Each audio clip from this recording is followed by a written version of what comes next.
Brutal first half of adulthood in the NFL for Shedeur Sanders. Loud, chaotic, and packed with lessons. He came in when Dillon Gabriel left with a concussion, and his regular season debut read like a rookie highlight reel and a cautionary tale stitched together. 4 of 16 for 47 yards, an interception, 2 sacks, a fumble, and some late misses in the red zone.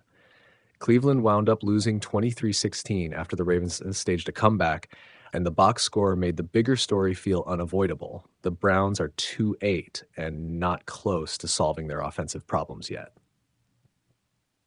Quick timeline of the night. Gabriel started and went 7 of 10 for 68 yards in the first half before exiting.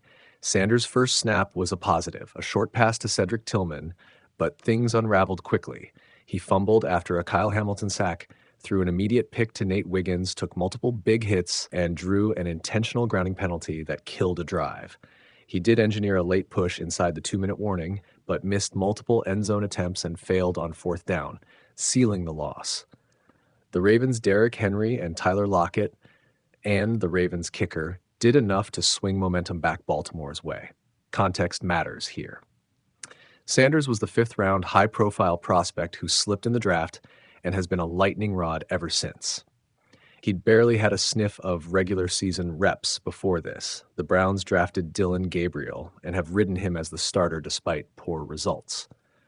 Kevin Stefanski had signaled patience with Gabriel. Friday's practice comments that Sanders wasn't getting first-team reps were the clearest sign he preferred continuity, but an in-game concussion changed the math abruptly and forced Sanders into the fire. What we actually saw on tape wasn't an indictment of talent so much as a reminder of how brutal NFL ramps can be. Pressure, both from the Ravens' front and the situation, produced ugly outcomes: sacks, a strip, and an interception that felt like a product of haste rather than poor mechanics. The Browns' offensive line and play calling didn't help. A rookie QB who needs clean pockets and manageable reads got neither. The Ravens' defense also baited Cleveland into predictable spots and made the rookie pay. The human side. Sanders said he felt he was made for it and believed in that final drive, but the short sample size and the weight of expectation are real. He slid in the draft, reportedly because teams worried about readiness and process. Now he has half a game under his belt in the regular season and a mountain of social and media scrutiny. That is a ton of pressure for any rookie, and especially for a QB whose pre-draft narrative included questions about poise and decision-making. What happens next matters more than this one game. If Gabriel's concussion keeps him out next week, Sanders will likely get a full start in Las Vegas, a much different test, and a real measuring stick for whether the Browns' backup plans were realistic.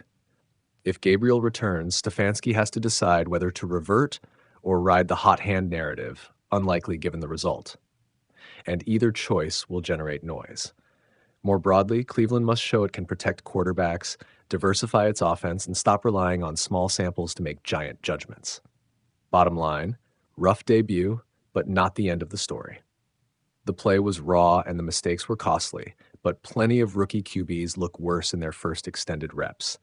The Browns are the bigger problem: roster construction, protection, and play design. And Sanders' fate will be shaped as much by what the team does for him as by what he does under center.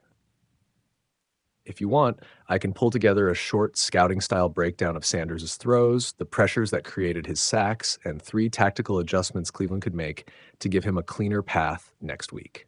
Want that?